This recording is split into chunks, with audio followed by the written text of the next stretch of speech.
pertemuan Mbak Puan sama AHY, ada yang mengatakan ini membuat peta pilpres berubah. Apalagi ada pesannya Bu Megawati sama Pak SBY sebelum pertemuan tersebut. Apakah itu terjadi atau hanya sebatas silaturahmi biasa saja? Bagaimana menurut kalian? Menurut analisis saya,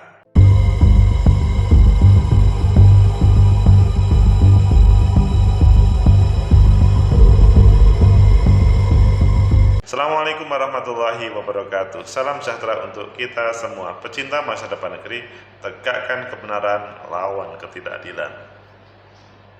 Semua kaget ketika Mbak Puan sama AHY betul-betul bertemu. Dan dalam pikirannya adalah ini sebuah pertemuan yang akan heboh untuk mengubah pasangan Anies Baswedan ataupun pasangan dari Mas Ganjar. Ayo kita baca di beberapa media, apakah ini sampai berpengaruh peta pilpres 2024 atau sebatas silaturahmi biasa.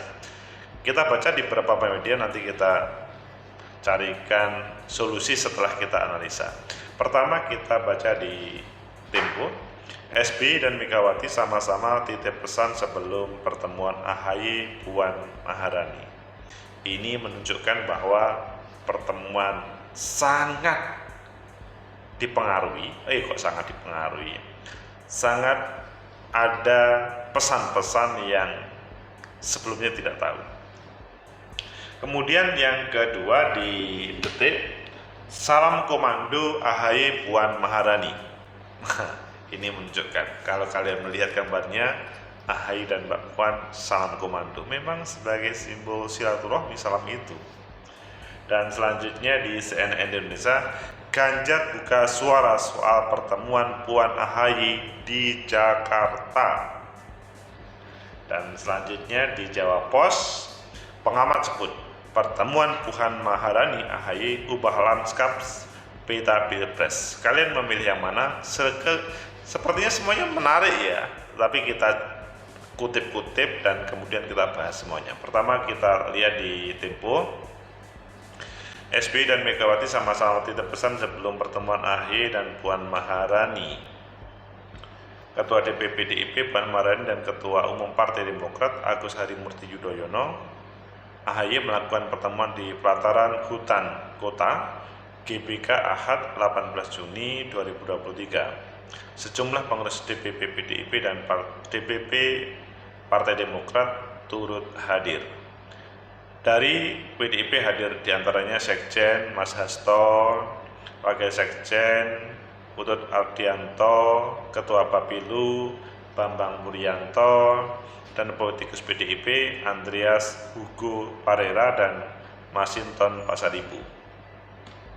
Adapun di Partai Demokrat, Majelis Tinggi DPP Syarif Hasan, Sekjen Partai Demokrat Teuku Rifki Harsha, Ketua DPP Partai Demokrat Jansen Sitindaun, dan anggota DPR Didi Mukrianto.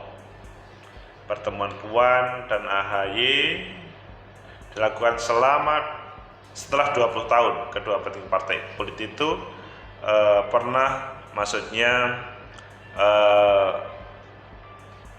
setelah tidak pernah bertemu, maksudnya ada sebuah konflik yang kemudian konflik tidak ada negara, konflik perbedaan cara pandang. SBY titip pesan ke AHY. AHY mengaku dititipi pesan oleh ayahnya Presiden SBY, Presiden ke-6, sebelum melangsungkan pertemuan dengan Ketua DPP PDI Perjuangan. Pak SBY menitipkan, semoga pertemuan ini membawa kebaikan dan keberkahan, katanya saat konferensi pers. Kemudian pesan SBY disampaikan saat berziarah di Taman Makam Pahlawan. Di Taman Makam Pahlawan, di momen tersebut SBY teringat sosok almarhum Taufik Kimas yang pusarannya tak jauh dari almarhum istrinya Ani Yudhoyono. Beliau berdua bersahabat semasa hidupnya dan tentunya mudah-mudahan di alam kuburnya tersenyum melihat bersamaan hari itu ketika di makam. Kemudian dan selanjutnya pesannya panjang, begitu juga pesan Megawati. Nah, pesannya Bu Mega, ujar Puan seusai pertemuan tersebut, yaitu ini anak-anak muda, saya masih boleh bilang enggak diri saya muda. Itu yang disampaikan oleh Mbak Puan. Pesannya Bu Megawati, ya ketemu hari ini senyum, ujar Puan sesuai pertemuan dengan AHY di kawasan Gelora Bung Karno. Selain itu, Mega juga berpesan agar Puan tak tegang-tegang saat bertemu AHY.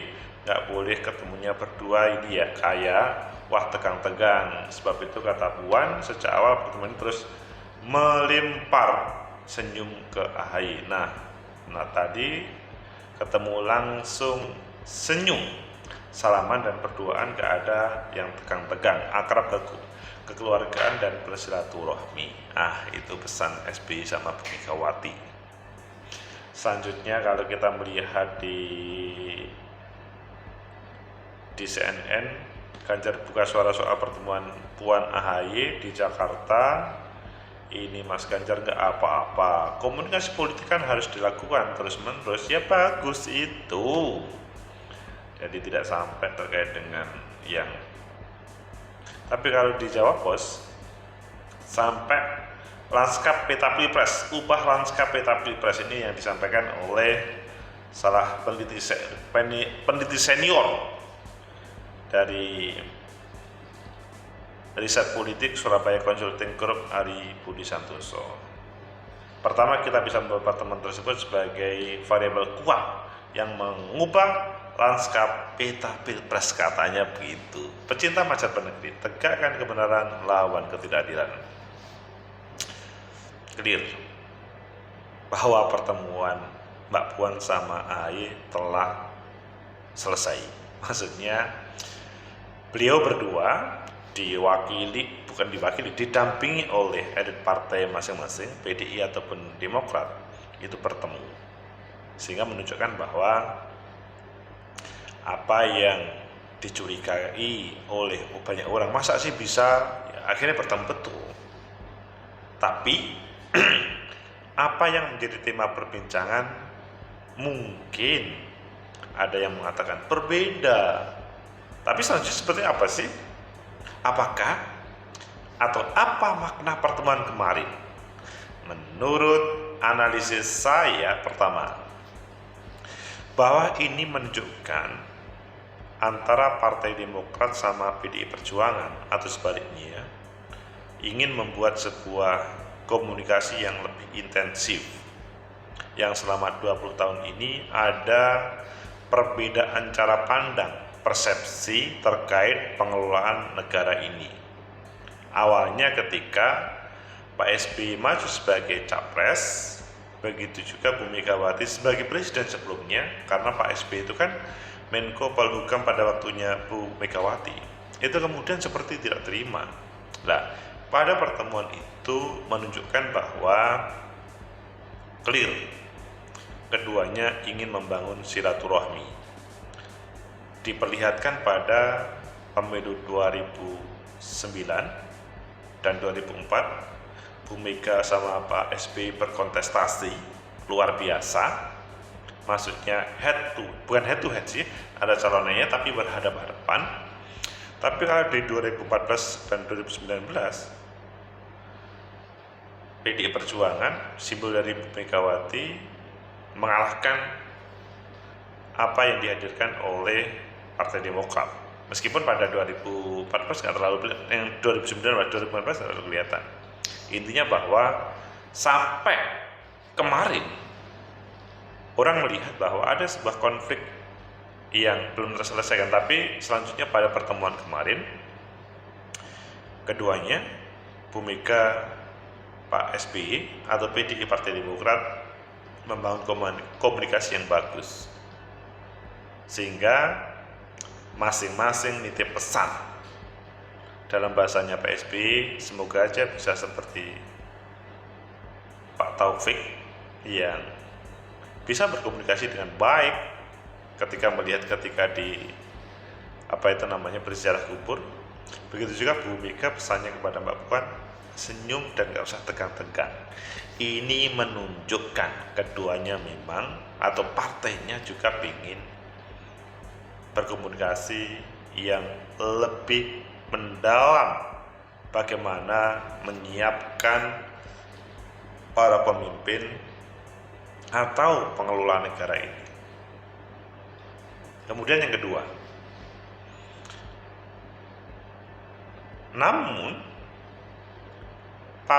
hal ini berbeda dengan prediksi banyak orang bahwa AHY menjadi salah satu dari 9 nominator bakal calon wakil presidennya Mas Ganjar,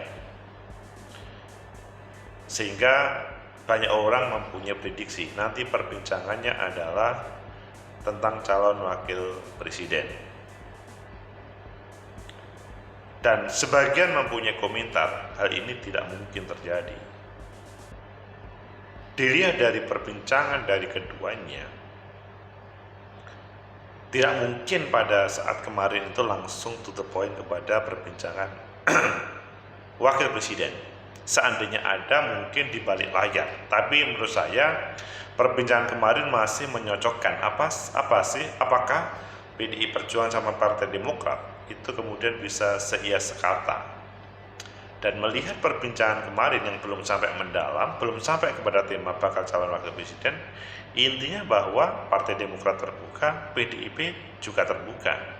Tetapi juga ada sebuah pesan, kalau Partai Demokrat, saya sudah mempunyai calon presiden Mas Anies Baswedan, PDI Perjuangan juga sudah mempunyai Mas Ganjar Pranowo, tetapi everything is possible di dalam politik. Jadi langkah awal kemarin sudah begitu menggoda. Langkah selanjutnya adalah apakah misalkan Mbak Puan PDI Perjuangan menempatkan posisi Mas AHY itu pada yang pertama, sehingga kemudian nanti ada pertemuan selanjutnya. Begitu juga sebaliknya, apakah Partai Demokrat masih berkukuh dengan Mas Anies Baswedan atau tidak. Kalau masih bersikukuh sulit, tapi kalau tidak maka sangat mungkin bertemu. Meskipun kalau menurut saya sih pertemuan kemarin belum sampai kepada poin Mas AHY sebagai bakal calon wakil presidennya Mas Ganjar secara serius. Tetapi bahwa itu sebagai pintu masuk, itu iya. Kemudian yang ketiga, apa yang disampaikan bahwa ini akan mengubah peta politik 2024 bisa saja terjadi jika memang terjadi tidak ada titik temu di antara Nasdem, Partai Demokrat, dan PKS. Atau sebaliknya, dari 9 kriteria itu selanjutnya semuanya pengen merangkul, ya udah kalau gitu ditetapkan AHY. Tetapi dari dua hal itu kok sulit ya. Kalau kita melihat antara Demokrat, Nasdem, PKS, kelihatannya meskipun ada riak-riak kecil, tapi untuk berpisah di dalam menyongsong 2024 kecil kemungkinan menurut saya sampai hari ini. Karena indikasinya meskipun pengen menampilkan bakal calon wakil presiden dari masing-masing, tetapi masih tetap bersikukuh dalam sebuah koalisi mereka, koalisi perubahan. Begitu juga sebaliknya, bahwa Mas Ganjar masih proses pencarian, tetapi AHY bukan menjadi yang utama. Hanya semuanya bisa berubah. Di sini peta pilpres, meskipun perlu ada lanjutan komunikasi politik lebih intensif dan mendalam. Pecinta masa depan negeri, tegakkan demokrasi, lawan ketidakberesan. Menurut saya ini merupakan momentum yang sangat baik membangun negeri kita, bahwa konflik itu nyata adanya, tapi bahwa konflik itu bisa dieliminir. bisa dicarikan solusi secara bersama, bahwa negara kita membutuhkan pemimpin terbaik. Dan kalau menurut saya pertemuan AHY sama Mbak Puan sama-sama mencari pemimpin terbaik, meskipun ini tidak tersurat, tapi hanya tersirat saja, dan semuanya dalam proses kehati-hatian supaya tidak ada saling menyinggung. Pesannya adalah senyum, bisa berkomunikasi politik yang baik, dan bisa membuat silaturahmi yang bisa menguntungkan semuanya, lebih khusus adalah untuk seluruh rakyat Indonesia. Kita tunggu komunikasi politik yang lebih mendalam, apakah dilanjutkan atau tidak dalam seri-seri selanjutnya. Semoga bermanfaat. Like, subscribe, comment, and share. Sampai jumpa.